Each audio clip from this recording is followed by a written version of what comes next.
কর্তা মানে সাইডা দিন।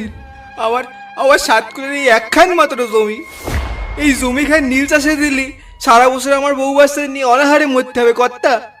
ওই জমিটা তোকে সারা জীবনের জন্য নীল চাষ করতে বলেছে সাহেব। সাহেবকে তো অনেক বুঝিয়েছি, কিন্তু সাহেব তো বোঝে না। কর্তা মরে গেলেও আমি এই জমি দিতে পারবো না কর্তা। এই জমির কারণে আমি সারাটা বছর বউ বাচ্চা নিয়ে দুবেলা হাত পেটা খেয়ে কোনো মতে বেঁচে আসি। এ অন্যায় আপনি করবেন না কর্তা, এ অন্যায় আপনি করবেন না। একে কিভাবে বুঝাতে হয় তা আমরা ভালোভাবেই জানি।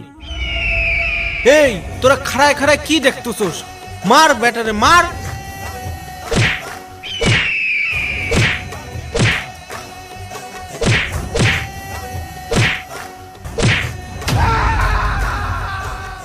দুই দিন সময় দিলাম, তার মধ্যে জমির দলিল সাহেবের কাছে জমা দিয়ে আসবি, তা না হলে এরপর আর তোকে বাঁচিয়ে রাখবো না, একেবারে মেরি ফেলবো হারামজাদা।